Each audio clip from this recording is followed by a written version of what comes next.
Hey guys, welcome back to my channel and another video. In today's video, we are doing the June reading wrap up. I do want to start off by saying I'm going to be doing this one a little bit differently to the format that I've been doing all of the reading wrap ups for this year so far. And that's just going to be because we're halfway through the year and I am planning on uploading and filming a couple of update videos and how I'm going on some of my reading challenges and doing properly dedicated videos to that. So I'm not really going to be discussing like some of my book challenges and how we're going now after having read the books in June. So I'm not going to be doing some updates on that sort of stuff, but the rest of it I will keep very similar. June was a really good reading month. I'm literally filming this on the 30th of June. I finished the last book this morning, so I'm really excited, but I can say that I did manage to read every single book on my TBR, which I've done pretty much every month of this year. I never make reference to that, but I have read every single book on my TBR, and I have also managed to read an extra 3 books that weren't on my TBR. So it was a really successful month. I'm really excited with how much I got read and what I managed to achieve, but let's just get straight into the June reading wrap up. So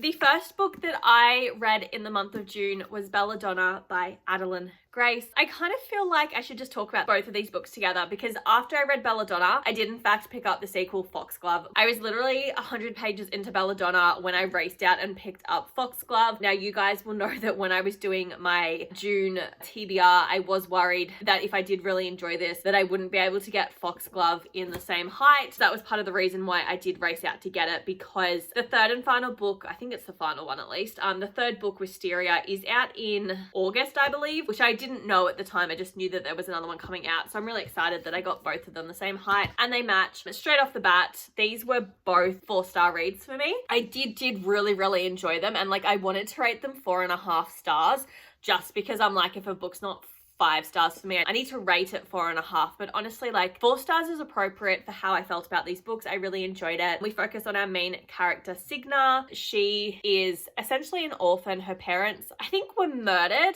They hosted a ball at their property or their estate, which is called Foxglove, and a whole heap of other people were also poisoned and died. And as a result, Signa, she was only a couple months old at the time, she was left as an orphan. Her grandmother took her in. Her grandmother passes away, and then just sort of starts a revolving door of her having different relatives and guardians looking after her. And these, I guess, guardians and relatives don't actually really care about her or her well-being. They're just interested in having her live with them because then they get money out of her estate in order to take care of her, except they don't take care of her. Her most recent caretaker passing away, and she ends up moving in with the Hawthorns, who the mother or the wife has just passed away from a rare illness, and then their daughter is also suffering from the same illness. And then there is also a brother, and then obviously the father, who's really just not coping with it. And Signa actually realizes that, you know, the mother hasn't passed away from a mysterious illness. She was actually poisoned by somebody in the house, and so she really wants to work out who the murderer is, and she comes to love the Hawthorn family. I loved Blythe. I loved Signa. I thought they were fantastic. Death is actually a character in this book, and then we also have the sequel Foxglove as well. Signa actually has a relationship with Death too. That was really interesting. I enjoyed it. I enjoyed both books. I thought they were fantastic. We also get a bit more sort of explored in this book, and we get to know what actually happened at Foxglove, and then you also get to explore some new characters like Fate and Life. And I really think the concept of like death, fate, and life being actual people that exist is really cool, and I'm really enjoying it. To be honest, I don't know what would make these 5-star reads or even higher. I just feel like 4 stars for me is an appropriate rating. I think the thing I dislike the most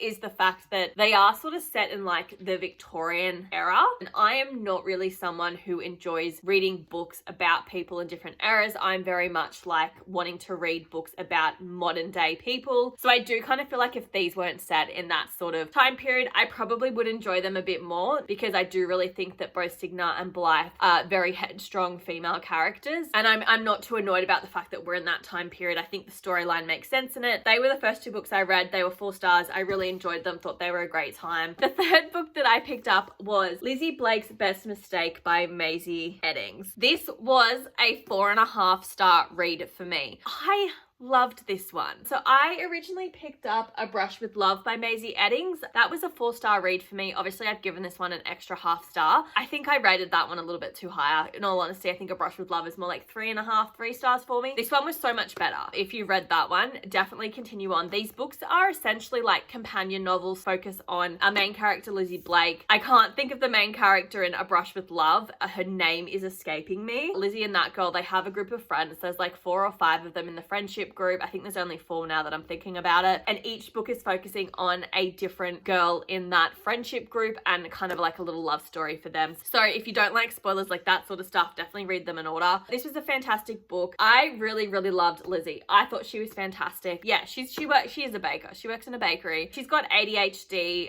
She comes from really, I think, quite a well-off family, but her parents really struggle with her and the fact that she can't like hold down a job, and she's not this perfect, you know, put together daughter that they always wanted. They wanted basically like a little quiet, pretty princess, and because of Lizzie's ADHD, she just can't sit still and be quiet. So she's always been really quite loud and outspoken and a bit of the black sheep of the family just because of her personality and because like she literally has not been given the correct tools in life to help her just succeed. And I think that they did a really good job of that and like Lizzie's sort of coping mechanisms. But basically she ends up having this one night stand with this guy, Rake, who is an Australian who's currently in America just for a business trip. And they have a one night stand, and that one night stand ends up turning into more than one night stand. And Lizzie actually ends up becoming pregnant. She lets Rake know, and he ends up being like, I want to be a part of my child's life. I'm going to move to America. And is it possible for us to live together and have a go at co-parenting? And in the process of co-parenting, they do end up developing a bit of a relationship. And they're both 2 people that didn't want to have a relationship that end up falling in love. And I loved it. It was beautifully done. The representation, Maisie Eddings does really, really well. I thought the ADHD aspects were really good. And I thought Rake was great and their relationship was beautiful, and just watching Lizzie stand up for herself against her family was fantastic. I love the little bakery that she's working at. It was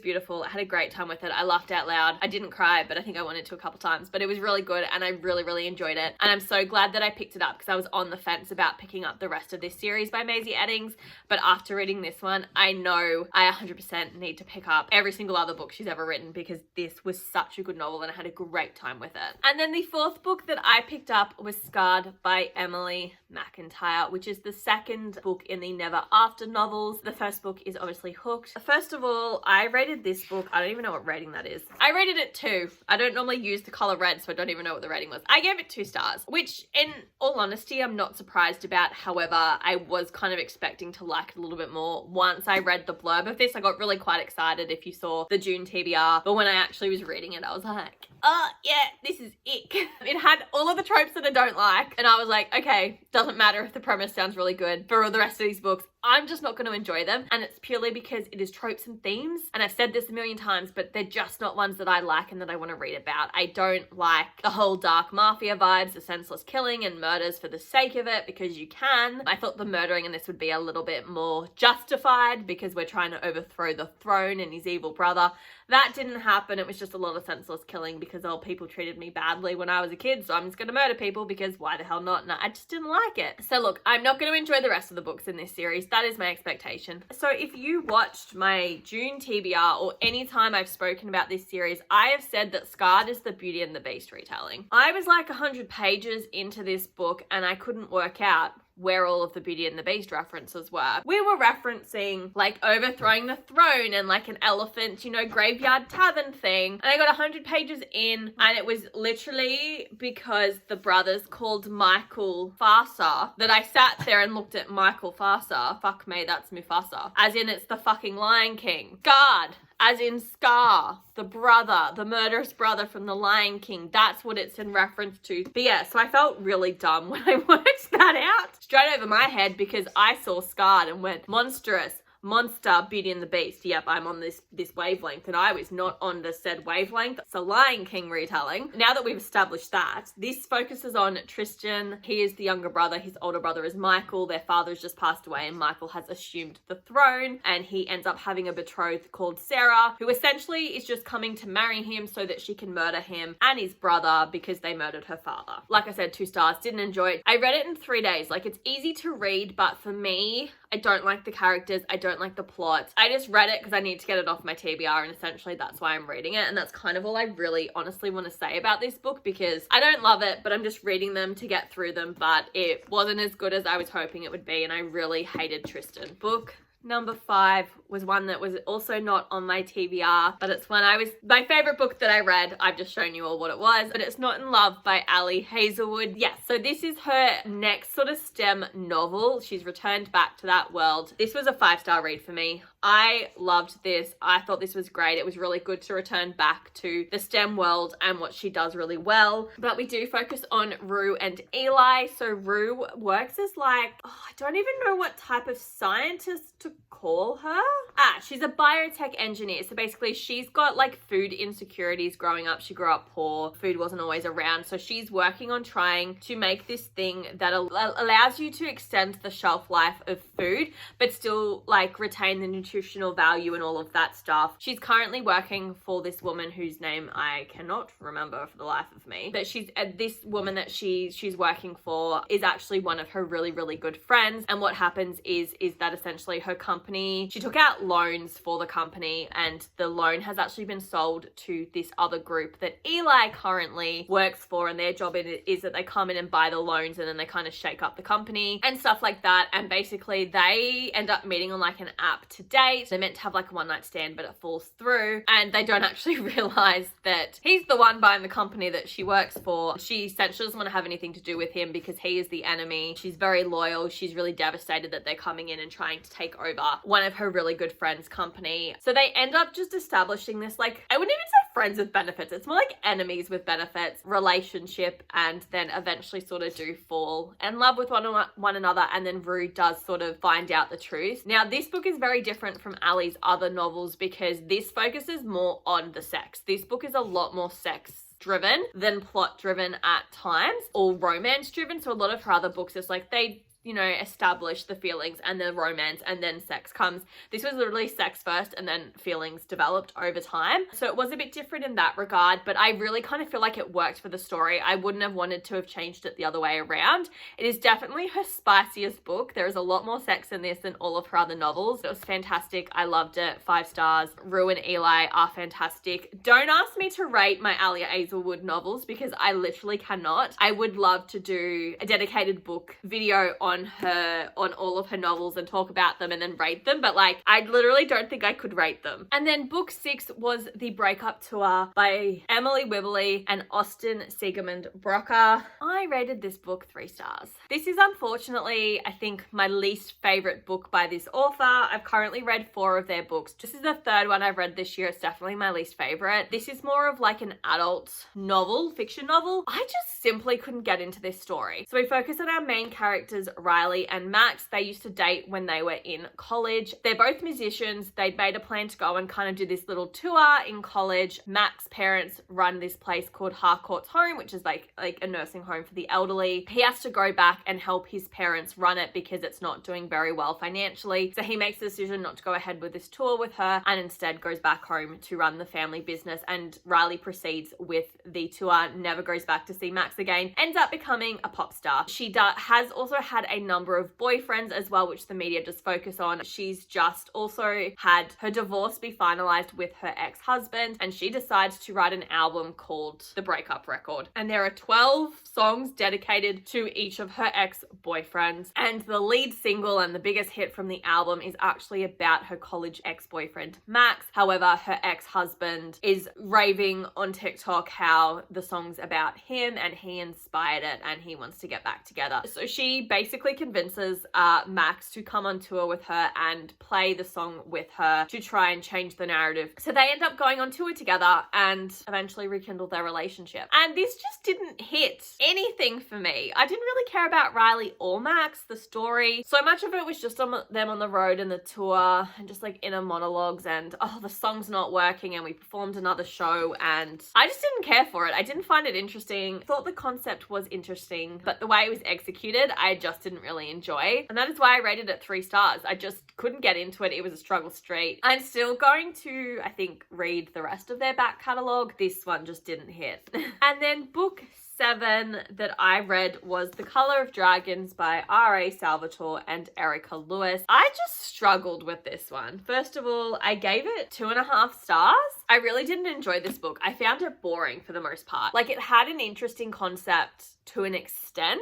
I hate how the back of this says, I dare say you've heard of Camelot. Its handsome and brave king. Its inevitable fall. This is a different tale. Ages before Arthur. Ages before Guinevere. When magic was just a spark. This had nothing to do with that, except at the end, there was some sort of random throwaway comment about how these two characters got together, and eventually I think their grandchild would be this person who was also known as Merlin. Like, it really had nothing to do with magic. Like, magic was a part of it because our main character, whose name has escaped me, Maggie, turns out she has power that she stumbles upon and doesn't realize one night. She's this great kind of like Ambrosis, they called them, or something. I don't know, I'm just gonna say magician. So much happened, but at the same time nothing happened. Like, I thought that when this book started, they were telling us about this story, how there was this king who kind of came and saved them from the dragons that aren't dragons. They're like baby dragons that haven't developed into dragons. He defeated them, united the world, and then built this really big wall, and eventually the people in the walled city forgot about the people on the outside of the city who are the reason why they have food. I thought, generations had passed. It's only that king who defeated the dragons is the king in this story. So, like, do we all have short-term memory loss? I don't understand it. I didn't enjoy the concept. It wasn't executed well, but basically Maggie and this guy get taken to the king. They have to pretend to perform with the magic, so the magic's real. We've also got this competition where we're fighting dragons, but then Maggie also has this, connection with the dragon. One of the champions is also a main character, and this book had too much going on in it for it to be resolved in what it was. Like, this should have been made like a duology or a trilogy and fleshed out, and I think it would have been executed better. I really didn't enjoy it. It doesn't make me want to pick up a single other book by either of these two authors. I just found it really frustrating, and I didn't know what was going on half the time, and I didn't enjoy it, but I definitely think, like, the plot twists at the end were definitely predictable. I don't think the ending was satisfying. There was nothing really I enjoyed about this book, and I'm really disappointed that they call it The Color of Dragons, but it had fuck all to do with dragons. I don't know what to make of this, except that I really didn't enjoy it, and it was disappointing. And then book 8, I'm actually really excited about it because it was just for the summer, by Abby Jiminez. This was a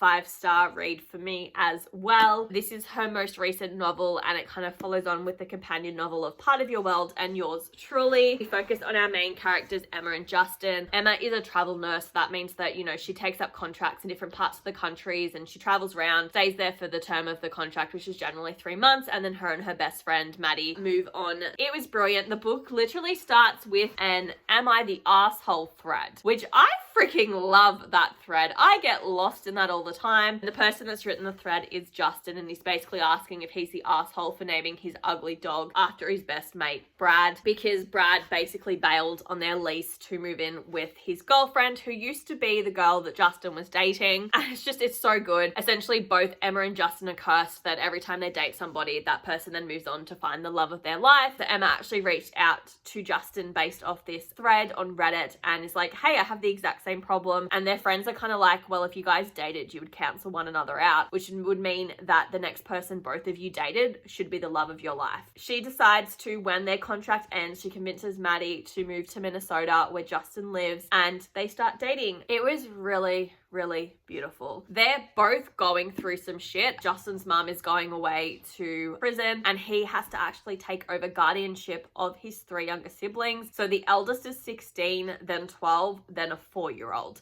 So he's got to step in, be their guardian. Their dad also passed away a couple years prior as well, so they're still kind of dealing with the emotional fallout of that. And then mum's also going away, and Justin's having to come back and look after them. And the timing's just really bad because Emma grew up in a really difficult home life. Her mum was very neglectful to her. Mum has severe undiagnosed and also untreated mental health problems. As a result of that, Emma has wound up in the foster system, has bounced around from home to home, has had a really tough childhood, but she did end up getting fostered by Maddie's mums, and that's how she's met her best friend Maddie, and they have this really beautiful relationship. And it almost made me cry at the end because there's a lot of hard truths in this book, but I think that's something that Abby Jiminez is doing really well. She's she's really, you know, putting these really beautiful stories together, but there's also a lot of depth in them and there's some hard truths. And I think a lot of authors are starting to do this now, but it was done so well. I loved Emma and Justin. They were so fun. Just wanted them to be together. I just wanted Emma to like get over her issues of not wanting to settle down, because it's been so hard for her to do that just with everything going on with her mum. It was beautiful. I loved it. I was gobsmacked at how this one related to the other two books. So obviously Emma is a nurse, and if you read any other